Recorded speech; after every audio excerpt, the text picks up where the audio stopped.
Hello et bienvenue dans une nouvelle vidéo. Aujourd'hui, on va parler prédictions. L'année dernière, plus ou moins la même époque, en mois de décembre, je vous avais fait une vidéo, mes prédictions pour l'année 2023. On va donc passer un petit peu en revue ensemble ce que j'avais prédit. Et je vais pas vous faire tellement des prédictions pour l'année 2024, mais je vais plutôt faire les choses différemment et vous dire ce que je voudrais voir se passer dans le monde du make-up pour l'année 2024. Donc on va commencer avec les prédictions que j'avais fait en 2022 pour l'année 2023, donc en ce qui concerne le monde du make-up, make-up, skincare, beauté, tout ça. J'en avais fait 4 et c'était assez vague. C'est pas le genre de prédiction que je trouve qu'il est facile forcément aujourd'hui de dire ok, est-ce que j'avais tort ou est-ce que j'avais raison, parce que en plus de ça, tout dépend aussi de son point de vue, tout dépend de son interprétation parfois et des lancements qui ont retenu notre attention. Donc en gros, j'avais parlé du fait que je m'attendais à avoir de plus en plus de compos clean et de gammes clean dans différentes marques de make-up. Alors je vous avoue que j'ai pas prêté beaucoup attention, j'ai du mal à me rappeler, est-ce que vraiment on a vu un peu plus de marques clean sur le devant de la scène? Peut-être bien, je pense que globalement, petit à petit, le côté clean prend un peu plus de place, mais je pense pas qu'en 2023, ça a été particulièrement plus important que les autres années. Maintenant, voilà, peut-être que je me trompe, mais là, comme ça, moi, de mon point de vue, oui, globalement, ça continue à se développer, mais pas forcément plus ou moins qu'avant. J'avais parlé aussi de la possibilité, d'après moi, de voir de plus en plus de produits make-up avec des ingrédients skincare à l'intérieur. Et ça, je pense que c'est quelque chose qui, pareil, se développe. Bon alors, de nouveau, est-ce qu'il y a une explosion cette année? J'en sais rien, mais globalement, je trouve que ça se voit quand même de plus en plus dans des anti-cernes qui ont de la caféine à l'intérieur, dans des primers avec du SPF, dans des fonds de teint avec du niacinamide ou quoi aux caisses. Donc ça, c'est quelque chose qu'on continue de retrouver et c'est quelque chose que je continue de trouver un petit peu bof, franchement un petit peu moyen, pour la simple et bonne raison que il y a peut-être des ingrédients actifs de skincare qui ne conviennent pas à certaines personnes. Et donc moi quand je vois un fond de teint avec un ingrédient actif à l'intérieur, je me dis ouais mais bon, si quelqu'un a envie de tester ce fond de teint mais que sa peau réagit mal à la vitamine C par exemple, elle fait comment? Donc je trouve ça un petit peu dommage. Je trouve que en faisant ça, les marques se coupent parfois de certaines personnes qui vont avoir une peau plus réactive à certaines substances. Et puis en ce qui concerne les SPF dans des fonds de teint ou des primers, ça n'a pas beaucoup de sens à mes yeux, puisque si vous voulez vraiment avoir une protection efficace, une protection solaire efficace, déjà il faut en mettre plus qu'une pompe et puis il faut un petit peu en rajouter.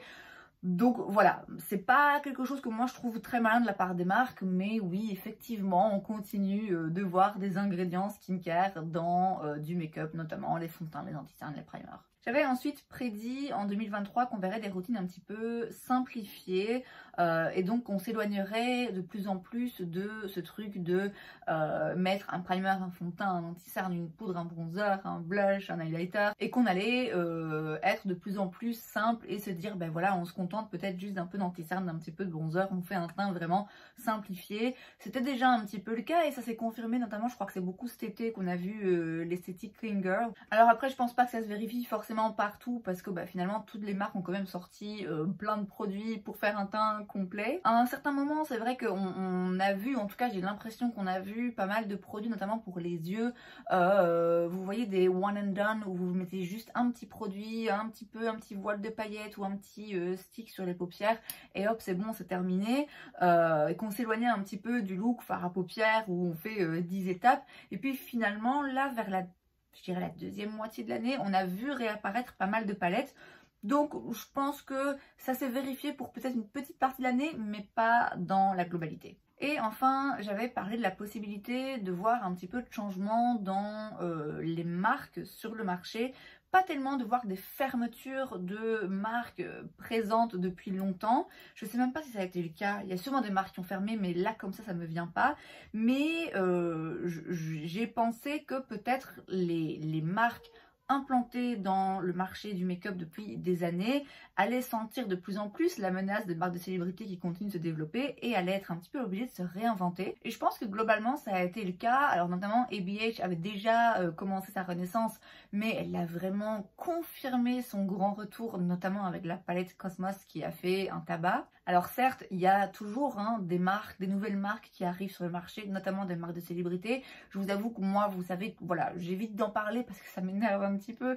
Du coup, je les couvre pas tellement, hein. Quand il y a une nouvelle célébrité qui sort une nouvelle marque, j'évite d'en parler dans mon Will I Buy It, donc je les ai pas là comme ça en tête, mais il y en a eu évidemment. Néanmoins, je trouve qu'on n'a pas perdu de vue les marques qui, comme je dis, sont implantées depuis longtemps, ou même les nouvelles marques, mais qui ne sont pas des marques de célébrité, les marques qui sont présentes sur le marché depuis quelques années, ou en tout cas de façon un petit peu plus visible.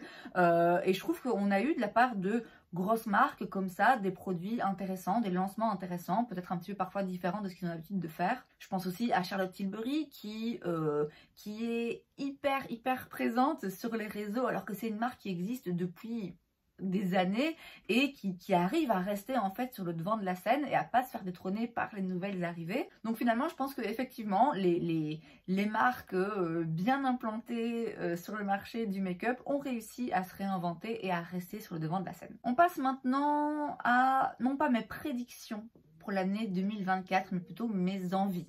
Parce que je trouve ça compliqué un petit peu à prédire. Ce que j'ai envie de faire ici, c'est vraiment juste dire, ok, ce que moi je voudrais voir là, dans le monde du make-up en 2024. Première chose, vous ne serez pas surpris, la fin du règne des marques de célébrités. Vraiment, là, il faut que ça s'arrête. Je pense pas que ça va être le cas, mais ce que je souhaite voir arriver, c'est de plus en plus un regard critique sur ces marques de célébrités et une réalisation de la part du plus grand nombre que bon, les gars, là, on sait que vous en avez après l'argent. Allez chercher ailleurs parce que ici, c'est pas votre domaine en fait. Je vous dis, je doute que ce soit le cas parce que, et je peux comprendre quand on est fan de quelqu'un et qu'en plus on est fan de make-up et que cette personne sort une marque de maquillage, bah oui, on est curieux, on a envie et je le comprends et je critique pas du tout. Mais c'est vrai que, bon, ça commence un petit peu à me barber. Donc, ça me déplairait pas de voir un petit peu un déclin des marques de célébrités, en tout cas de certaines célébrités qui d'après moi n'ont pas grand chose à faire là à part venir prendre de la thune. Je suis clairement pas objective, j'ai dans ma tête quelques célébrités bien précises où je me dis allez, va un petit peu jouer ailleurs. C'est peut-être pas très gentil, je souhaite du mal à personne. Mais voilà, disons que les marques de célébrités, si on pouvait en entendre moins parler, ça me déplairait pas. J'espère voir aussi un petit peu une certaine perte de vitesse des formats courts de type TikTok. Alors c'est purement égoïste, hein, parce que j'ai pas TikTok, j'ai même plus Instagram. Alors j'ai encore un compte sur lequel je me rends une fois par semaine pour aller checker les nouveautés sur Trendmood et d'autres sites de ce genre pour aller voir, pour faire mon Will I Buy It tout simplement. Mais je ne consomme plus Instagram quotidiennement, je consomme plus ces formats courts comme ça. De temps en temps, je regarde un ou deux shorts sur YouTube, mais c'est vraiment très rare. Et j'aime pas trop ce genre de format parce que je trouve, attention, c'est moi, hein, c'est moi qui trouve que c'est moins qualitatif. Ce n'est jamais que mon opinion. Je suis pas en train de dire c'est moins bien que le long format des longues vidéos sur YouTube. Je dis juste que moi, je m'y retrouve moins parce que moi, je préfère avoir quelqu'un qui m'explique quelque chose et qui prend le temps. Et quand c'est juste des shorts comme ça, où j'ai à peine le temps de voir le produit qui sort du tube, où j'ai à peine le temps de voir un swatch, et ça va trop vite. Alors, peut-être que je vieillis, mais pour moi, c'est un peu trop rapide. Si c'est pour avoir des recommandations sur voir un petit peu quoi acheter, qu'est-ce qui vaut la peine, qu'est-ce qui vaut pas la peine, je préfère y aller un petit peu plus en profondeur et prendre un petit peu plus mon temps. Et au-delà de ça, moi personnellement, et encore une fois c'est vraiment très personnel, je m'y retrouve plus dans ce truc de d'être hypnotisée là à regarder 100 réels en 10 minutes et je sais même plus ce que je regarde et tout se confond. Enfin vous voyez, voilà, moi j'ai fait un petit peu une overdose de ce genre de contenu, bien que j'ai jamais eu TikTok et j'en ai jamais consommé à outrance, mais j'ai trouvé que j'arrivais déjà à mon maximum en fait. C'est pour ça que j'ai décidé d'arrêter, parce que je trouvais que ça me faisait perdre du temps, je trouvais que ça m'engrainait dans un truc comme ça, ouais, comme j'ai dit, on regarde 10 réels et puis tout à coup c'est 100 et puis en fait on a perdu 2 heures de sa journée. Enfin voilà, moi ça me convenait plus, raison pour laquelle j'ai arrêté de consommer ce genre de format, raison pour laquelle, très égoïstement, aujourd'hui ça me ferait plaisir si on laissait tomber un petit peu plus encore les formats courts, notamment sur TikTok, parce que ouais, j'ai pas envie de faire la vieille meuf qui dit c'était mieux de mon temps et cette nouvelle génération, je la comprends pas parce que c'est pas du tout le cas. Mais ouais, je trouve que le contenu TikTok, alors je vous dis, moi j'ai pas TikTok, je l'ai jamais eu, donc peut-être que je parle de quelque chose que je connais pas, mais pour avoir vu certains TikTok convertis en réel sur Insta quand j'allais encore sur l'application, je sais pas, c'est toujours un petit peu théâtral et voilà, il faut aller vite, il faut donner le plus d'infos possible et il faut faire waouh, oh, et ouais, voilà, moi je m'y retrouve pas. Et du coup, parallèlement à ça, je voudrais aussi voir un petit peu, bah forcément, hein, un retour au plus long format, un retour aux vidéos make-up sur YouTube comme à la belle époque, un retour des tags, un retour des challenges make-up qui était quelque chose à l'époque, enfin ça se faisait beaucoup. Il y avait une youtubeuse beauté qui faisait un challenge make-up et bam, tout le monde en faisait sa version. Et puis il y avait des versions améliorées, enfin améliorées un petit peu différentes. Enfin voilà, il y avait plein de contenus que je trouvais fun autour du maquillage. C'était pas juste des recommandations, achetez ça, c'était aussi juste bah venez, je me maquille à la truelle, on va rigoler. Vous voyez, c'était ce genre de contenu moi qui me manque parce que je trouvais ça fun et ça je voudrais bien le voir revenir également. Et enfin la dernière chose que je voudrais voir revenir, et ça rejoint finalement un petit peu cette envie de revenir aux sources de la beauté sur YouTube, c'est le retour du full glam. On a vu pas mal ces derniers temps, même si c'est vrai que là les palettes reviennent un petit peu, on a vu pas mal, voilà, le truc un petit peu clean girl, on en fait le moins possible et on met juste un petit blush crème, une crème solaire et c'est bon, on est prête. Non, non, moi je veux le retour du make-up qui prend 1h30, je veux le retour des looks sur les paupières où on a utilisé 7 teintes et 10 pinceaux et des paillettes et du liner et des faux cils, même si moi-même c'est pas le genre de truc que j'aime faire tout le temps parce que faut avoir le temps, faut avoir l'envie, faut avoir le courage de tenter la pose de faux cils.